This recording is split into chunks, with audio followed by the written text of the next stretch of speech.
Hola, ¿qué tal, jóvenes? Bueno, pues este día vamos a trabajar la clase de silogismos.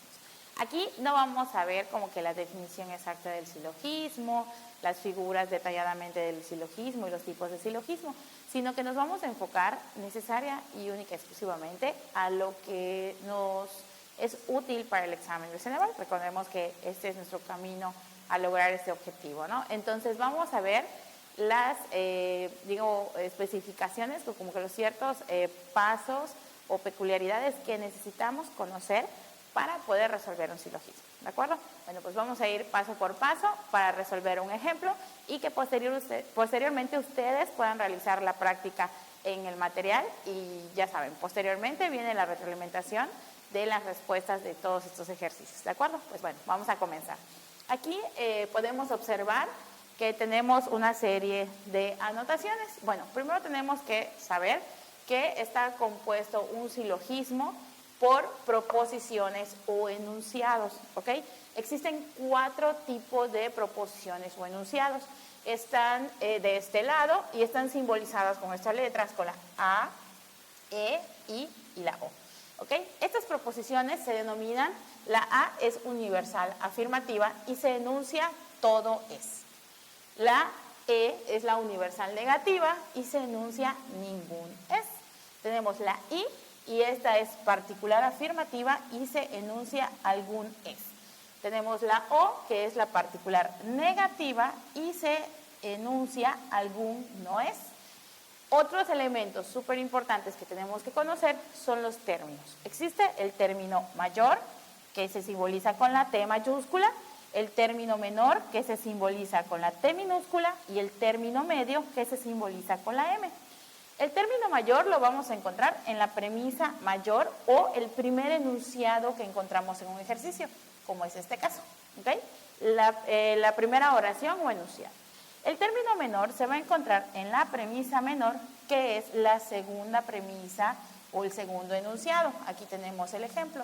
Primera premisa, segunda premisa, premisa mayor, premisa menor, ¿ok? Y el término medio, bueno, tiene la peculiaridad de que se repite en ambas premisas. Vayan observando el ejemplito, cuál es el término que se repite o el concepto de la palabra. Y, pues bueno, por ende, una reglita. Se cancela y nunca pasa a la conclusión. Ahorita vamos a ir viendo las figuras. Y el término medio se simboliza con la M, ¿de acuerdo? Bueno, de este lado tenemos 4 figuras, las 4 figuras del silogismo. Estas están construidas de acuerdo a los términos que tenemos, cómo está la combinación de los términos en las proposiciones que nos dan en los reactivos para el Ceneval. Entonces, podemos denominar como que la primera parte es el sujeto y la segunda es el predicado. Si nos damos cuenta, en la primera figura, el término medio en la premisa mayor es el sujeto y el término mayor es el predicado. En la premisa menor, el término menor es el sujeto y el término medio es el predicado, ¿ok?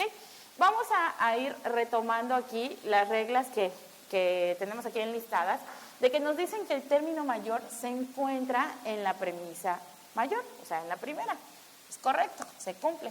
Y el término menor se encuentra en la premisa menor, que es la segunda, se cumple. Nuestro término medio vemos que está en ambas premisas, es correcto, y esto, digamos, repito, como que se cancelan y viene otra regla, nunca pasa a la conclusión. Y otra regla es que siempre, si se fijan, en todas las figuras podemos observar que primero se enuncia el término menor como sujeto y luego va el término mayor como predicado, ¿de acuerdo? Ahorita vamos a ir viendo el ejemplo para que nos quede mucho más claro y ya saben, con la práctica de los ejercicios del material vamos a ir fortaleciendo estas habilidades. ¿Qué tenemos aquí? Estas son las letras de la combinación de los nombres de silogismos por figura. Los que pues habrán llevado obviamente la materia de lógica recordarán por allá el silogismo del barbar, celar, etcétera, ¿no?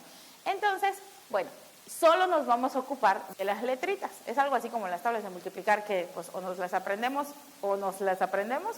Bueno, algo así viene siendo esto. Por cuestiones de practicidad, Bueno, tenemos aquí la combinación. Esto quiere decir que es universal afirmativa, universal afirmativa, universal afirmativa. Es mi premisa mayor, premisa menor y mi conclusión. Y así está el orden en todos, ¿de acuerdo?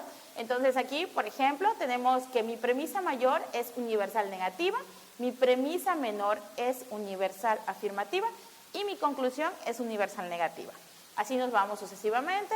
Mi premisa mayor universal afirmativa, mi premisa menor particular afirmativa y mi conclusión particular afirmativa. Y por último, en la primera figura, tenemos que mi premisa mayor es universal negativa, mi premisa menor es particular afirmativa y mi conclusión es particular negativa.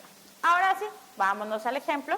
Tenemos aquí un ejemplito, obviamente dos premisas, tenemos una conclusión. Vamos a ir ubicando los términos. La idea es que primero ubiquemos obviamente los términos, término mayor, término menor, para identificar de qué figura se trata y así poder construir nuestra conclusión, ¿sale? Bueno, tenemos que el que se ubica como que más rápidamente, de una manera más práctica, es obviamente el término medio, porque este es el que se duplica, acordémonos. Entonces, mi término medio, estamos hablando que es la palabra hombre, ¿ok? Ya con mi término medio nos podemos ubicar de qué figura se trata. Tenemos el término medio como sujeto en ambas premisas, en la premisa mayor y en la premisa menor, ¿ok? Entonces, recordemos que el término mayor es el otro concepto que se encuentra en la premisa, pero que está en la premisa mayor. Así es que mi término mayor es el concepto libre. Y lo marco. Y entonces, recordemos, mi término menor se encuentra en la premisa menor y es el otro concepto que no es el término medio. Y esto es la palabra justo. Y lo marcamos con mi simbolito, que es la T minúscula. Entonces, podemos observar aquí que tenemos el término medio como sujeto en ambas premisas y ubicamos si es la primera, segunda, tercera o cuarta figura. Bueno, podemos encontrar que se trata de la tercera figura, porque tengo mi término medio como sujeto en ambas premisas. Entonces, podemos hacer la anotación aquí, que es la tercera figura. Cuando iniciamos con la práctica es bien importante que en los ejercicios vayan marcando estos términos para que se vayan familiarizando y vayan adquiriendo la habilidad, ¿sale? Entonces es la tercera figura. Tenemos aquí que tenemos un enunciado o una proposición universal afirmativa. Entonces tengo acá una A, luego tengo una proposición que es particular, tengo la algún, afirmativa. Entonces tenemos una I. Checo en mi tercera figura y donde hay una A, una I, aquí tengo una A y una I. Entonces mi conclusión va a ser una I. Esto quiere decir que tiene que ser una particular afirmativa. ¿Cómo la construyo? Recordemos esta regla súper importante. Siempre se va a enunciar el término menor y luego el término mayor en la conclusión, ¿sale? Y vemos que se cumplen todas. Entonces, mi término menor es justo, lo pongo aquí, y mi término mayor es libre. Entonces, si mi proposición es particular afirmativa, queda algún, justo, es libre. Y llegamos a mi conclusión. Obviamente, en el Ceneval, pues ¿cómo se evalúa? Recordemos, nos dan opción múltiple, de ahí ya yo hago mi análisis, que esto, repito, con la práctica se hace más ágil, más rápido, y elijo el inciso que corresponda a una proposición particular afirmativa. Y de esa manera relleno mi alveolo y ya tengo mi respuesta correcta.